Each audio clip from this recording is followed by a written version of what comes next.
Welcome back to Celebrity Radio. It's Alex Belfield talking to some of the biggest stars and some of my favourite people. The Overtones shot to fame just a few years ago, and since then they've been selling out venues, which is remarkable. Mike, how are you doing? I'm good, thank you. Good to see you. Yeah, good to see you again, big man. How are you? I'm good. How are you? Yeah, I'm good. And it's nice to talk to you. I'm fascinated to know how you've done what you've done, because you've somehow formed the recipe of how to be successful in music without being on a reality show, without spending millions of dollars. The fans just love you and come and find you. It's remarkable. Do you know what? We're five humble guys with our feet on the ground who love what we do, and that really is the secret to it. We get to make people smile through our music and through our shows, and long may that continue. We're very, very lucky. I think fundamentally you're talented. That's the main thing, isn't it? Being good looking is one thing. That will get you so far. But also being able to sing. I remember you coming in my studio at the BBC back, I think, 2011, and you just sat there, and within a couple of notes, there you were together with this beautiful, glorious sound. That's a blessing in itself, isn't it? That you're all good and you're not faking it. Well, you know what? I think going on for what Darren says, it comes from hard work. We never kind of just turned up and was able to sing in harmony. We worked hard from day one, and we still work hard. And I think that's probably one of the keys to the longevity. I guess we're maybe veterans in this day and age in this music industry. After being out there for 6 years and 5 albums, and still thankfully going strong. But I think it all stems from working really hard. Yeah. Your fans are so dedicated. Is that because you give of yourselves a lot, or how have you created that? I mean, we pride ourselves on our live show. It's the front line of what we do. So without sounding arrogant, we've got to the point where we're very, very confident. And if, for instance, we're going to go on stage in an hour and a half and we're going to put on a great show.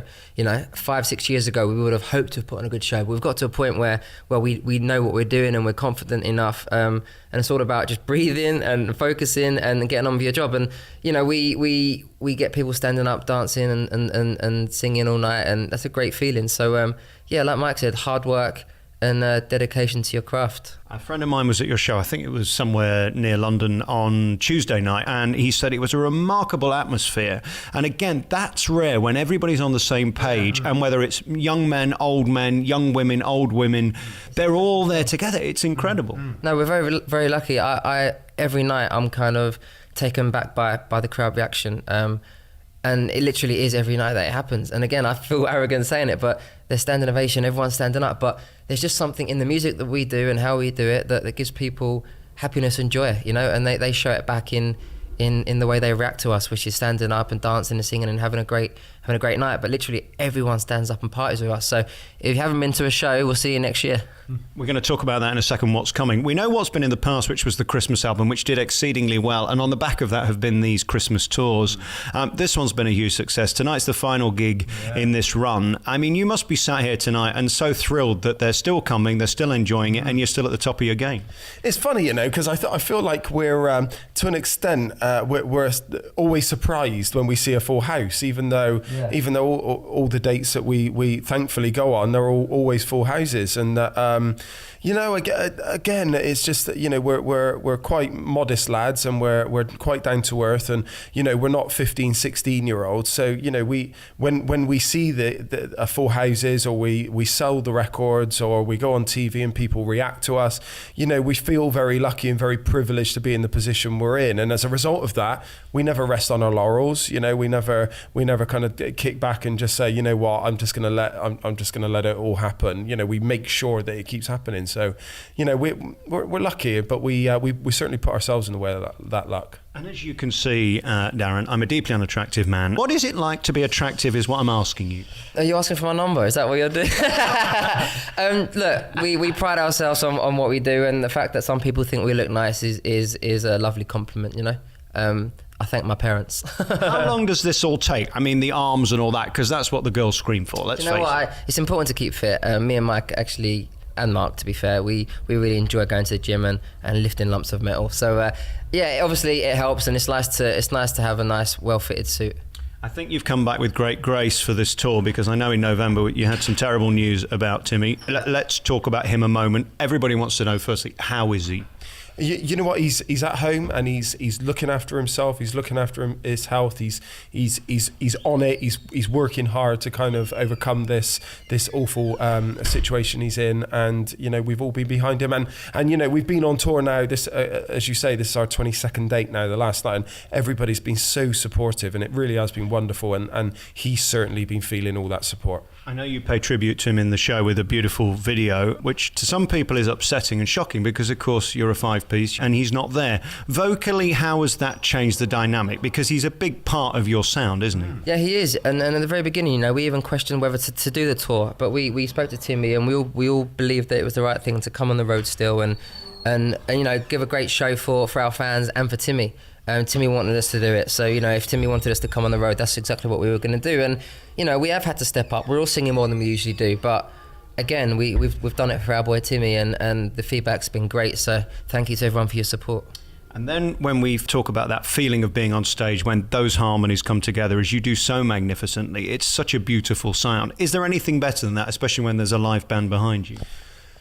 God, no, probably not, to be honest. As Darren said earlier, you know, but touring and doing live shows is the front line of what we do. You know, like doing the televisions and doing the recording the albums and all this kind of stuff. It's all really great elements of what we do, but when you're stood on stage and you see, you know, thousands of people react to what you do, it really is wonderful. And obviously, you know, when you're on stage and you feel that the gig is going really well and you feel like there's a beautiful, for want of a better expression, harmony going on, there's nothing better, nothing beats it. Stunning sound that you make. Everybody wants to know what you're up to next year. A new album planned, a new tour planned?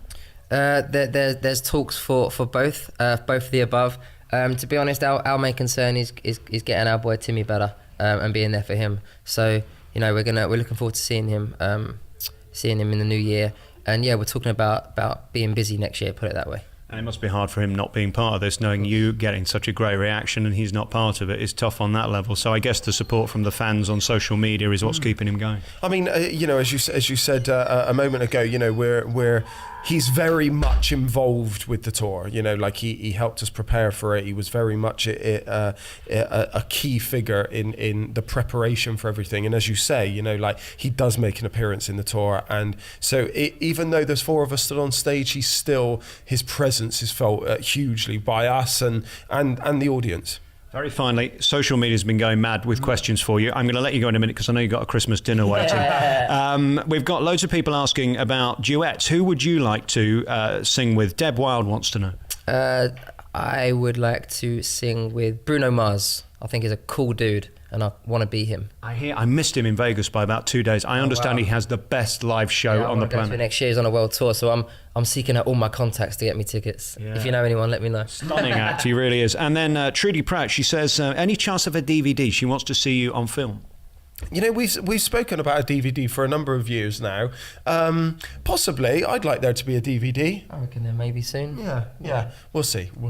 And then we go to Debbie Megginson. She says, if you went on holiday anywhere, where would be your dream destination?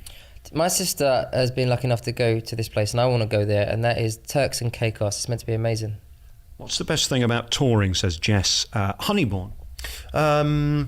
I think it's the oh god, there's loads of things. I think the camaraderie between us and the crew is always a good laugh. And you've got to have them on side, haven't you? If the sound man doesn't like you, it's not going to work. No, we're lucky, and you know what? Everyone's really genuine, and everyone agrees that it's just one big family. So when everyone gets booked back on this gig year after year, they say it's like going on holiday. So. Caroline says, what are you going to do Christmas morning? Christmas morning, I'm going to eat a lot. And do you know what? Since we started this tour, obviously, with Timmy not being here, the guys that are left, our vocals are a lot more kind of at the forefront and prominent in the show. So I literally haven't touched a drop since we started the tour. Tonight you will. I'm going to have some beers. That's what I'm going to do. It is true though, isn't it? The more talented you are, the more disciplined you have to be, because if you go out and party and ruin the whole thing, I mean, tomorrow night's going to pay the price. I mean, sometimes after a show you want to wind down and have a few glasses of wine, but you know, if you're out in a bar, you've got to speak loud, and if you're hitting high notes like me in my car, obviously singing some of Timmy's parts, then yeah, you have to be very disciplined. Yeah. Mike Tile wants to know if he can sing on stage with you next time. Do you do personal requests? Lots of people wanting dates and things. Do you want numbers?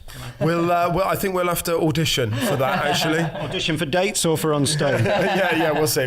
Let's do one last one. Rebecca Snow says, what's your favourite Christmas movie? I am going to say Elf. Is that the funny one? That's the wrong answer. Santa Claus a movie. That's the wrong answer. The answer is, of course, Home Alone 2. I did think about Home Alone. My wife loves Home Alone films, yeah. Boys, it's really lovely to talk to you. Congratulations on everything. We'll talk again with all the guys next year. We wish you a speedy recovery, Timmy, for 2017, and we want you back on stage. That's the dream, isn't it? Yeah, we do as well. And I just want to say thank you for your support. And sorry we have to rush off, but all the crew are waiting for their Christmas dinner, and they are waiting for us. Appreciate your time. Crackers ready. Merry Christmas to you both. Thank you for your time. Thank you very much. Thank you.